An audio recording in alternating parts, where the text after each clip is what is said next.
مساء الخير.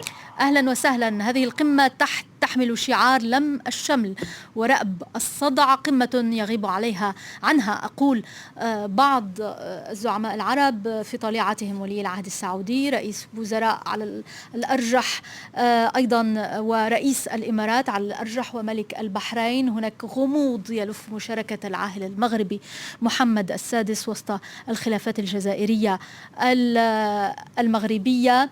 هل ما زالت هذه التسمية أو هذا الشعار يلائم هذه القمة أو يوائمها؟ أولا المسؤولون الجزائريون يراهنون على لم الشمل في القرارات وليس في الحضور الشخصي لبعض الرؤساء أو الملوك. حتى ملك الأردن لن يحضر، فأعلن أن نائب الوزير الأول هو الذي سيحضر في مكانه، وبالتالي هناك 4 أو 5 غيابات، وهو ليس عدد كبير مقارنة بالقمم السابقة، حيث في الكثير من الأحيان لا يحضر حتى النصف القادة العرب. وبالتالي من حيث الحضور ربما سيكون فيه شيء نوعي، لكن الذي تنتظره الجزائر هو القرارات التي ستصدر على هذه القمة، خاصة فيما يتعلق بالقضايا التي تشكل خلاف كبير بين البلدان العربية، أولها القضية الليبية، القضية الفلسطينية، خاصة القضية الفلسطينية والحرب في اليمن، وزيادة إلى القضية السورية ولبنان، زيادة إلى التشاور حول القضايا الاقتصادية التي يمكن أن تشكل عامل اتفاق بين البلدان العربية، خاصة في الوقت الراهن المتميز بالحرب الأوكرانية، بحيث الكثير من دول المنطقة تشتري أو تقتني عدد هائل من أو كمية هائلة من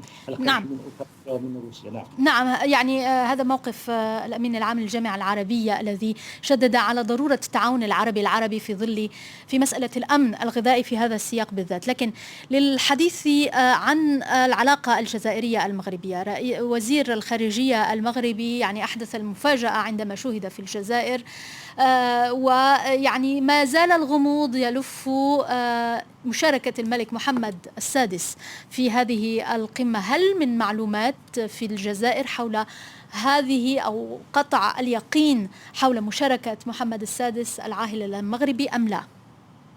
المفاجأة ليست فقط حضور السيد بوريطة، وإنما حضر البارحة مثلا في أمسية لاستذكار اندلاع ثورة الجزائر في 1 نوفمبر 1954، وهذا أيضا خطوة أخرى من طرف السلطة المغربية. في تصريح لمجلة جون أفريك قال بأن العاهل المغربي أوصاه بأن يقول بأن الملك سيحضر للجزائر، لكن الخبر لحد الآن ليس مؤكد، وهناك أخبار تقول بأن الملك سيأتي بمفاجأة، لكن هناك أيضا من يقول بأن ولي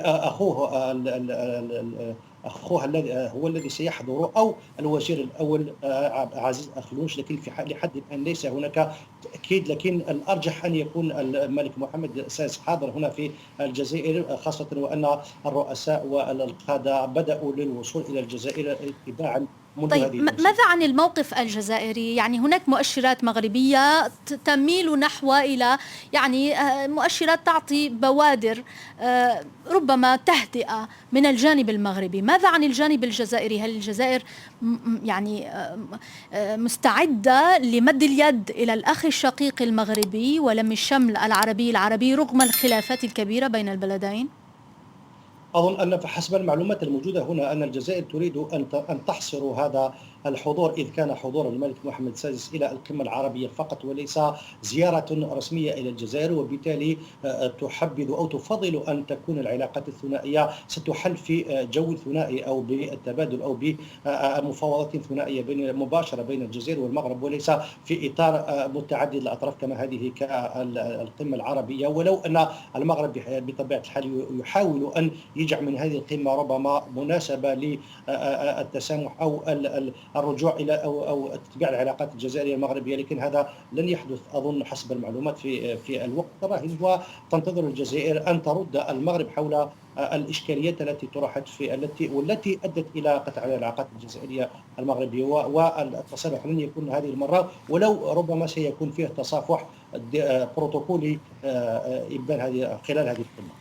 علي بوخلاف الكاتب الصحفي من الجزائر كنت معنا مباشرة، شكرا جزيلا لك.